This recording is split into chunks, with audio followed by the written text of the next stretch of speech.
Hello and welcome students here at Hamdisha English classes. Today I am going to teach you and explain you the lesson number 1, a triumph of surgery, from your second book, Footprints Without Feet. The name of book is, once again I would like to repeat, Footprints Without Feet. The first chapter, The Triumph of Surgery. The writer is James Herriot. Here I highlight about James Herriot. He is the English writer and he has written so many experiences of his operations and surgeries of the animals, some animals, because he has been explained over here. A veterinary doctor. Veterinary doctor means the doctor who treats animals, dogs and other animals. What is the meaning of triumph? Triumph means to win, to victory, and surgery means to operate.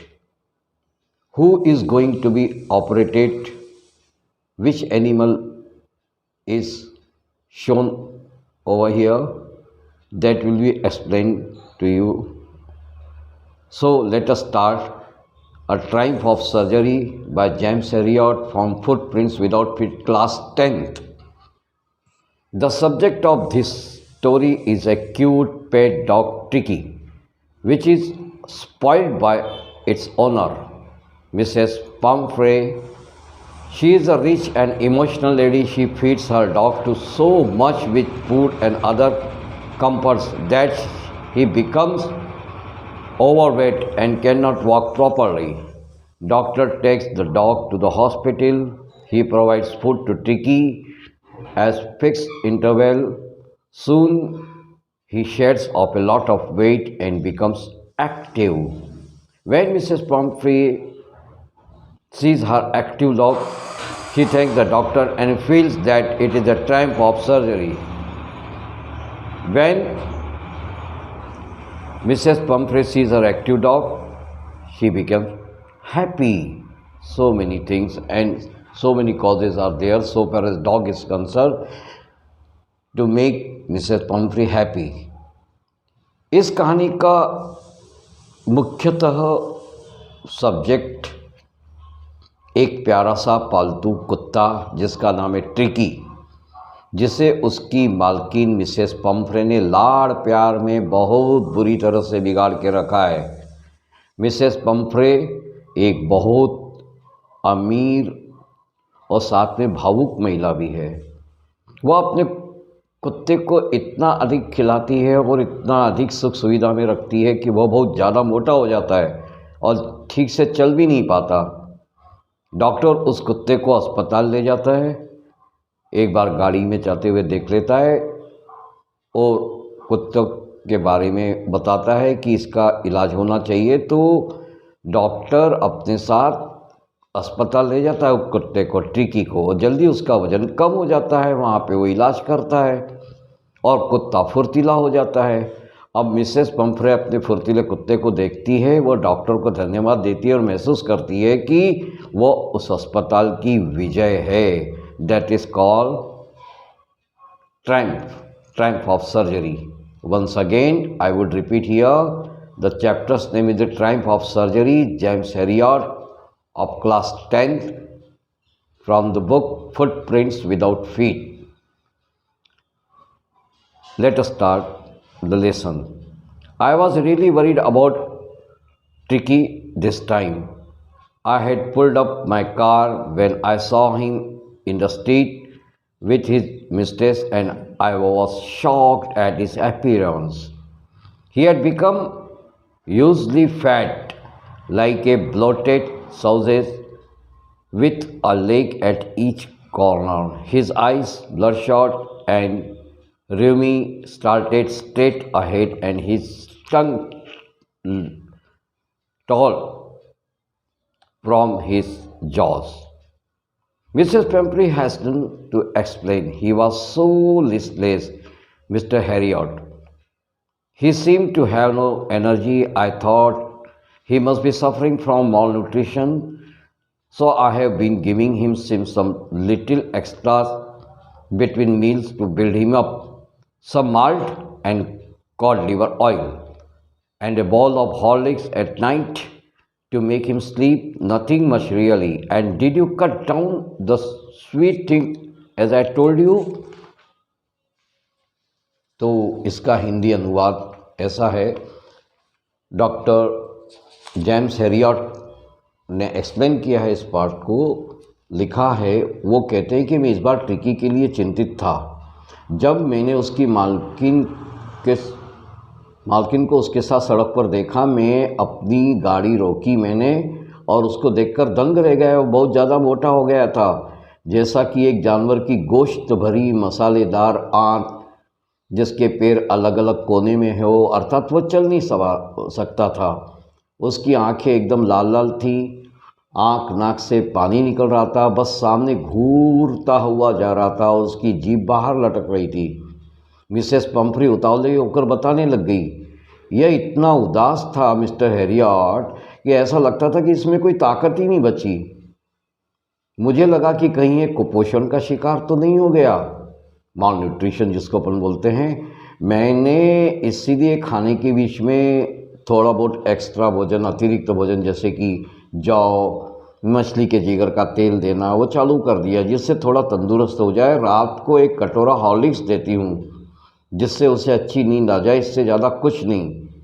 जैसे मैंने आपको कहा था, क्या आपने इसको मीठा देना कम किया?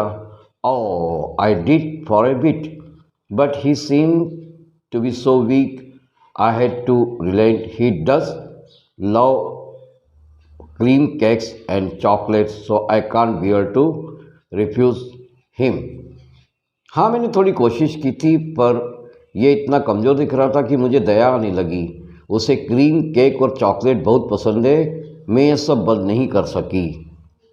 तो उसका नतीजा ये है, I looked down again at the little dog. That was the trouble.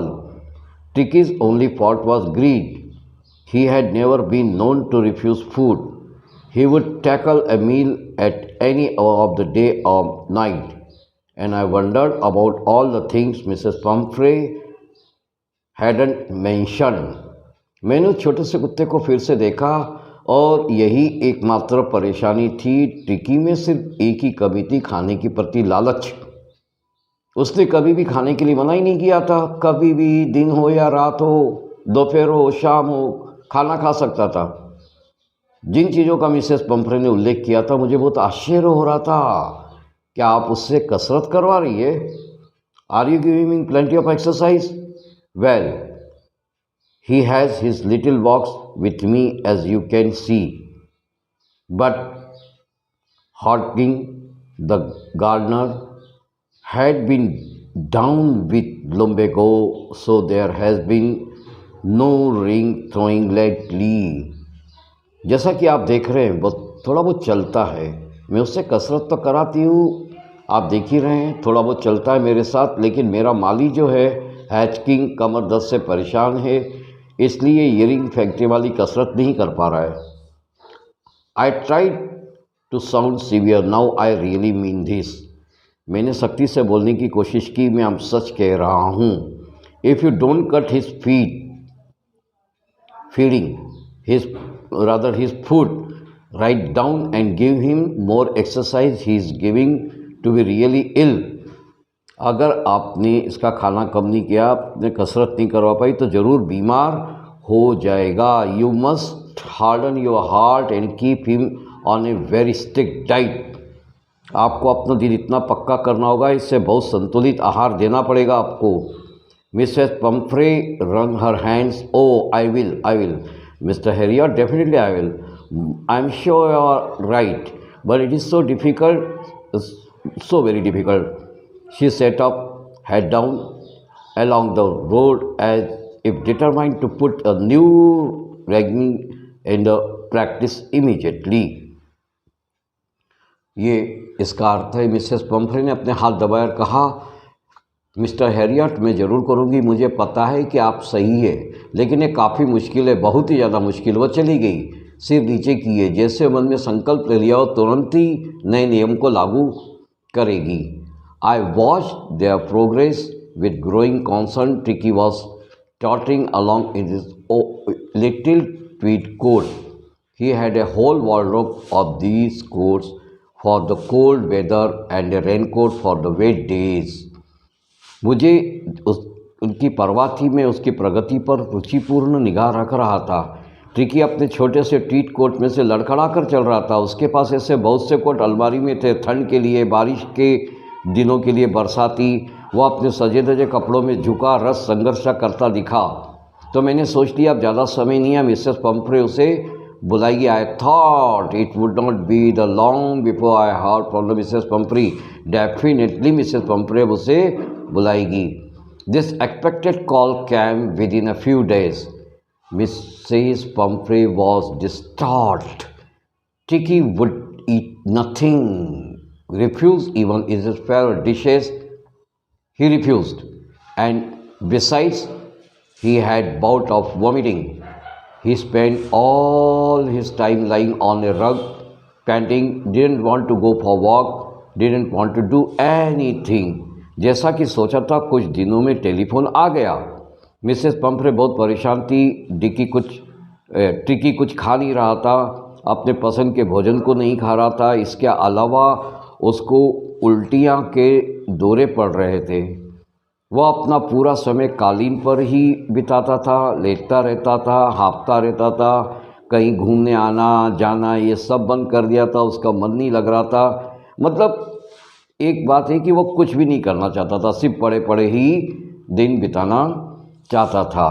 I had made my plan in advance. मैंने पहले से ही योजना बना ली थी। The only way was to get Tricki out of his house for a period. कि उसका एक तरीका यही था कि बस कि ट्रिकी को थोड़े समय के लिए घर से बाहर रखा जाए। तो क्या हुआ, मेरे दिमाग में एक बात आई। I suggested that hospitalize for about a fortnight to be kept under observation. मैंने सुझाव दिया कि उसे 15 दिन अस्पताल में संयत निगरानी में रखा जाए। फोर्टनाइट का मतलब होता है 15 दिन का समय। The poor lady almost swooned. She was sure he was fine and die if he did not see her every day. बेचारी वो महिला जो कि मिसेस पंफ्रे है, वो बेहोश सी होगी। उन्हें भरोसा था कि वो विलाप करेगा, रोएगा। अगर वो उन्हें रोज़ नहीं देखेगा तो वो मर जाएगा। But I took a form line. Tricki was very ill and this was the only way to save him. लेकिन मैंने भी कड़ा निर्णय ले लिया। ट्रिकी बहुत बीमार था, यही एक तरीका था उसे बचाने का। In fact I thought it best to take him without delay and followed by Mrs Pumphrey's wailing. असल में मैंने सोचा कि उसे बिना किसी देरी के तुरंत ही ले जाए और मैंने बिल्कुल ले जाने का निश्चय कर लिया था और पक्का मैंने बता ही दिया था। I thought it is best to take him without delay, and followed by Mrs. Pumpkin's wailing, I marched out to the car carrying the little dogs wrapped in the blanket. Mrs Pomfrey के रोने बिलखने की आवाज़ आती रही। मैं छोटे से कुत्ते को एक कंबल में लपेटकर अपनी गाड़ी की तरफ बढ़ गया। The entire staff was roused and maids rushed in out bringing his day bed, his night bed, favorite cushions, toys and rubber rings, breakfast balls, lunch balls, super balls. Realizing that my car would never hold all the stuff, I started to drive away. As I moved off, Mrs. Pumphrey, with a despairing cry, threw an armful of the title coat that was tightly and little coats through the window. I looked in the mirror before I turned the corner of drive. Everybody was in tears. Out on the road, I glanced down at the pathetic little animals gasping on the seat by my side. I patted the head and Tricky made a brave effort to wag his tail. Poor old lord, I said. You haven't a kick in you, but I think I know a cure for you. इसका पूरा staff कार्यशील था। गया और उसकी नौकरानी बार बार अंदर बाहर हो रही थी। उसका दिन का बिस्तर, रात का बिस्तर, उसकी पसंद के कुशन, खिलौने, रबर रिंग, नाश्ते का कटोरा, दोपहर के खाने का कटोरा, रात का कटोरा ला रही थी। मेरी गाड़ी में अब इतना सामान नहीं आ सकता था, इसलिए मैं आगे बढ़ गया। जब मैं आगे बढ़ा, मिसेस पम्फ्रे ने दुखी होकर रोते हुए हाथ में भर के छोटे छोटे कोट खिड़की के बाहर फेंके। तब मैंने मुड़ने से पहले शीशे में देखा, सबकी आंखों में आंसू थे। अब मैं सड़क पर आ गया। मैंने अपनी एक तरफ सीट पर एक छोटे से बेचारे जानवर को हाँफते हुए देखा। मैंने उसके सिर को थपथपाया। टिकी ने कोशिश करके अपनी पूंछ हिलाई और मैं बोला, बेचारे तुम्हारे अंदर शक्ति तो नहीं है, लेकिन मुझे तुम्हारा इलाज करना आता है। At the surgery the house hold dog surge around me. अस्पताल में घर के सारे कुत्ते मेरे चारों तरफ आ गए। Tricki look down at the noisy pack with dull eyes. Tricki ने उस शोर मचाते हुए समूह को अपनी बेजान आंखों से देखा। When put down, lay motionless on the carpet. The other dogs, others sniffing round him for a few seconds, decided he was an uninteresting object of the ignored him. ये सब उसने बेजान आंखों से देखा। जब उसे नीचे उतारा तो वो कालीन पर बिना हिला डुले पड़ा रहा। दूसरे कुत्तों ने उसे चारों तरफ कुछ सेकंड घूम कर सूंघ कर निर्णय लिया, ये तो बड़ा ये सूखा सा, शुष्क सा, गैर दिलचस्प है। उसकी उपेक्षा की गई। I made up a bed for him in a warm house walk next to one where the other dogs slept. मैंने उसके लिए बड़े से बक्से में गर्म सा बिस्तरा बनाया और वहाँ रखा जाया जहाँ अन्य कुत्ते भी सोते थे। For 2 days I kept an eye for him. 2 दिन तक मेरे उसके ऊपर नज़रें गड़ाए रहा। Giving him no food but plenty of water. मैं उसको अन्न नहीं देता था, लेकिन काफ़ी पानी देता था। At the end of the second day he started to show some interest in surroundings. On the third he began to whimper when he heard the dogs in the yard। तो मैंने जब उसके लिए गर्म बिस्तर लगा दिया था तो मैंने उसके बाद उसको सिर्फ पानी ही दिया था। 2 दिन तक खाने पीने कुछ नहीं दिया था। दूसरा दिन ख़त्म होते होते अपने आसपास के वातावरण में कुछ वो रुचि लेने लग गया, इंटरेस्ट लेने लग गया। थोड़ा सा उसको ऐसा लगा कि मैं घुल मिल रहा हूँ इस वातावरण में। तीसरे दिन भी वो दूसरे कुत्तों के बारे में आवाज़ सुनकर मिमियाने लगाया। When I open the door, जैसे ही मैंने दरवाज़ा खोला, Tricki trotted out and was immediately angered by Joe the greyhound and his friends. मैंने दरवाज़ा खोलते ही देखा टिकी सड़क कर बाहर आ गया, एकदम ग्रे हाउंड जो कि शिकारी कुत्ता था और जो उसके दोस्तों से घिर गया। After rolling him over and thoroughly inspecting him, the dogs moved off down the garden. Tricki followed him, them rolling slightly with the surplus fat. उसको इधर उधर उलट पलट कर हर तरह से निरीक्षण करने के बाद उन कुत्तों ने उसे बगीचे में ढकेल दिया। टिकी ने उनका पीछा किया। वो अपने अधिक बढ़े हुए मांस के कारण लुढ़क ही रहा था, ढंग से चल नहीं रहा था। Later that day I was present at feeding time. उसी दिन कुछ देर पश्चात में खाने के समय मौजूद था, वहाँ पे मैं उपस्थित था। I watch while Tristan slop the food into the bowl. मैंने देखा कि ट्रेस्टन, ये हमारे बावर्ची का नाम है, को उसके कटोरे में खाना डालते हुए मैं देख रहा था। And it was feeding time. I watch while Tristan slap the food into his bowl though cheat the usual headlocks rush followed by the sounds of high speed eating. Every dog knew that if he fell behind the others, he was liable to have some competition for the last first of the ball। तो यहाँ पे मैंने देखा कि बावर्ची जो Tristan था उसके कटोरे में खाना डालते हुए मैंने देखा हर रोज़ की तरह भीड़ जमा हो गई और तेज तेज खाने की आवाज़ें आती रही। हर कुत्ते को पता था अगर वो दूसरे के मुकाबले में पीछे रह जाएगा उसे आखिर तक खाने के लिए संघर्ष करना पड़ेगा। When they had finished, Tiki took a walk round of shining balls, licking casually inside one, 2 of them Next day, an extra ball was put out for him, and I was pleased to see him jostling with of the towards it. जब उसका खाना ख़त्म हो गया तो टिकी उन चमकते हुए कटोरे के पास चक्कर लगाने लग गया। एक दो के अंदर चाटा भी। अगले दिन एक अतिरिक्त कटोरा उसके लिए रखा गया। मुझे देखकर काफ़ी खुशी हुई कि वह धक्का मुक्की करके रास्ता बनाते हुए उनके पास आ गया। From then on he progressed with rapid.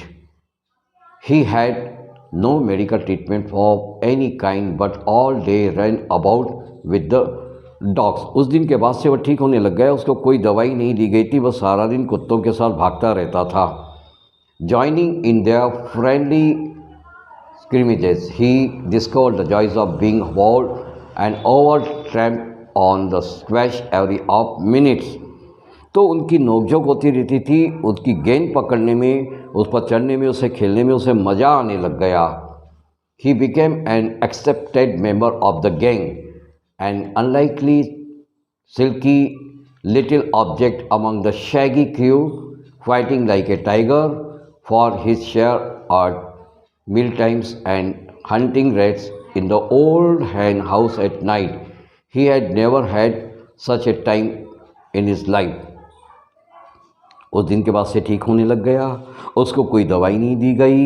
वह सारा दिन कुत्तों के साथ भागता रहता था, उसकी नोक झोंक में शामिल होता था, उनकी गेंद पकड़ने के लिए उस पर चढ़ने में, उसे खेलने में उसे मज़ा आने लग गया। वो भी इस ग्रुप का एक एक्सेप्टेड सदस्य, स्वीकृत सदस्य बन गया था। जबरे समुदाय के बीच एक रेशमी चीज़ जो खाने के लिए एक शेर की तरह लड़ता था, रात में चूहों को भी मुर्गी के दड़बे से पकड़ता था। उसके जीवन में ऐसा समय कभी भी नहीं आया था। All the while Mrs. Pumphrey howled anxiously in the background, ringing a dozen times a day for the latest bulletins. I doubted the questions about whether his cushions were being turned regularly or his correct coat worn according to the weather, but I was able to tell her that the little fellow was cut out of danger of conversing rapidly. पूरे दिन Mrs Pomfrey बेचैनी से चहलकदमी करती रही। दिन में उसकी खबर लेने को दर्जनों बार फ़ोन करती। जब वो मुझसे पूछती कि क्या उसके कुशन नियम से बदले या उसको कोट सही पहनाया है, मौसम के अनुसार मैं उसके प्रश्नों को टाल देता, लेकिन उन्हें यह बता देता कि वह खतरे से बाहर है और जल्दी ही ठीक हो रेला है। The world convulsing seems to do something to Mrs Pumphrey. She started to bring round fresh eggs, 2 dozen at a time, to build up Tricky's strength for a happy period of partners. I had 2 eggs as of breakfast, but when the bottles of wine began to arrive, the real possibilities of the situation began to dawn on the household.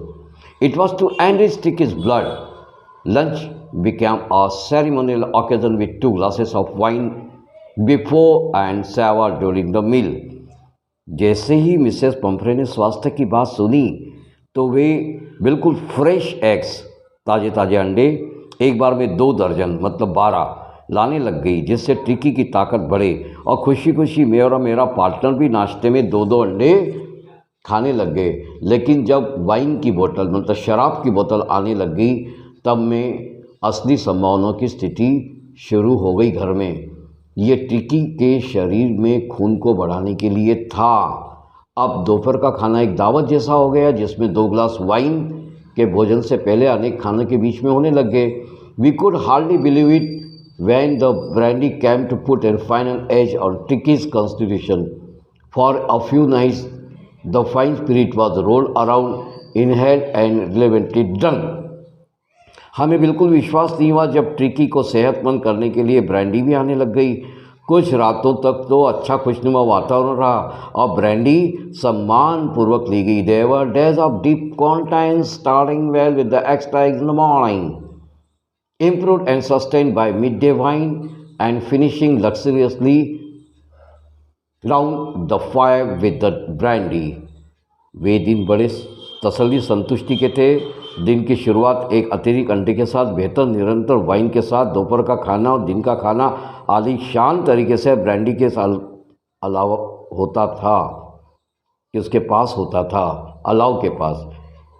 It was a temptation to keep Tiki on as a permanent guest. But I knew Mrs. Pumphrey was suffering, and after a fortnight felt compelled to phone and tell her that the little dog had recovered and was awaiting collection. तब क्या होता था, हमें टिकी को अपना स्थायी मेहमान बनाए रखने का लोभ होने लग गया।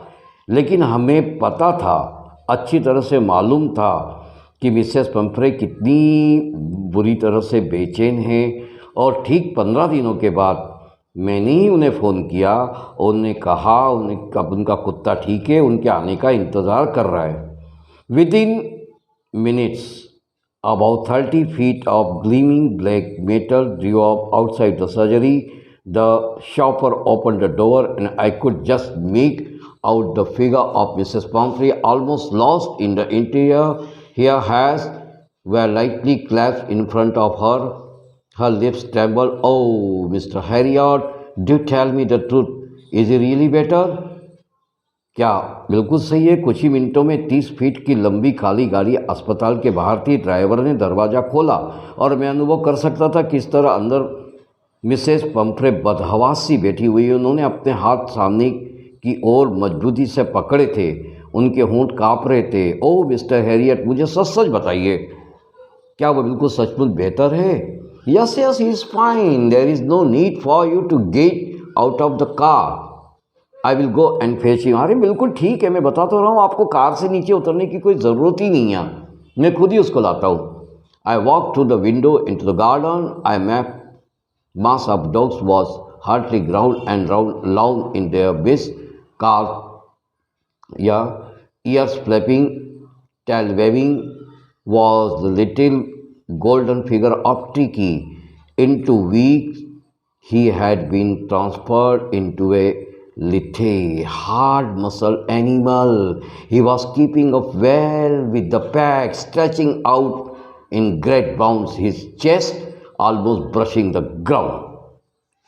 हाँ वो ठीक है, मैं लाता हूँ, आपको गाड़ी से नीचे उतरने की ज़रूरत नहीं, ऐसा मैंने कहा। और उसके बाद मैं घर के अंदर से होता हुआ सीधे बगीचे में पहुँचा। वहाँ कुत्तों का झुंड बगीचे में गोल गोल घूम रहा था, बड़े आनंददायक वातावरण में, बड़े सुहाने वातावरण में। उनके बीच में कान हिलाता, पूँछ हिलाता छोटा सा सुनहरा टिकी खड़ा था। इन 2 हफ्तों में वह एकदम लचीला सा, स्लिम, सुदृढ़ मांसपेशियों वाले जानवरों में बदल चुका था। वो झुंड में मस्त था, यहाँ वहाँ छलांगे मार रहा था, उसकी छाती जमीन को लगभग छू रही थी। I carried him back along the passage to the front of the house. The chauffeur was still holding the car door and open. When Tiki saw his mistress, he took off from my arm and tremendously and smiled into Mrs. Pumphrey's lap. मैं उस गलियारे से होते हुए दरवाजे तक उठाकर ले गया। ड्राइवर अभी तक गाड़ी का दरवाज़ा खोलकर खड़ा था और जैसे ही टिकी ने अपनी मालकिन को देखा, उसने मेरी गोद से जोरदार छलांग मारी और मिसेस पम्फ्रे की गोद में जा बैठा। She gave startled "oh" and then had to defend herself as she swarmed over her, licking her face and barking.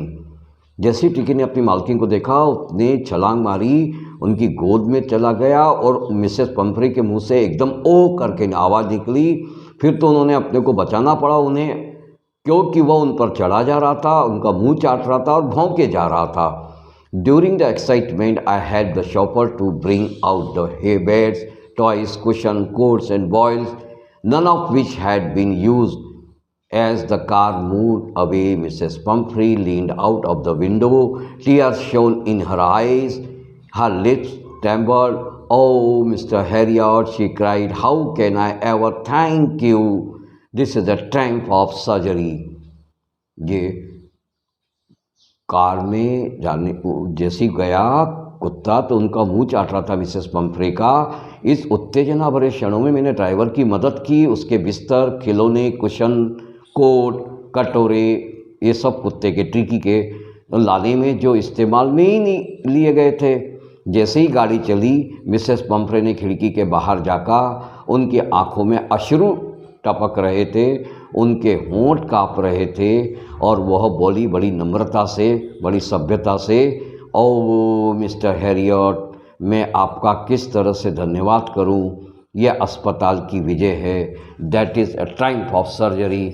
सो विद्यार्थियों, मैं समझता हूं आपको ये part the triumph of surgery class 10 written by James Herriot, ये ट्रायम्फ ऑफ सर्जरी जो James Herriot का द्वारा लिखी गई है, क्लास 10 की बहुत शानदार पार्ट है, ये शानदार चैप्टर है। ये फुटप्रिंट्स विदाउट फीट इसमें से लिया गया है। और इसके साथ ही ये पार्ट यहाँ पे ख़त्म हो जाता है। आप लाइन बाय लाइन पार्ट समझने की कोशिश कीजिएगा, आपको ज़रूर समझ में आएगा, जिससे कि क्वेश्चन आंसर्स याद करने में आपको कोई दिक्कत नहीं जाएगी।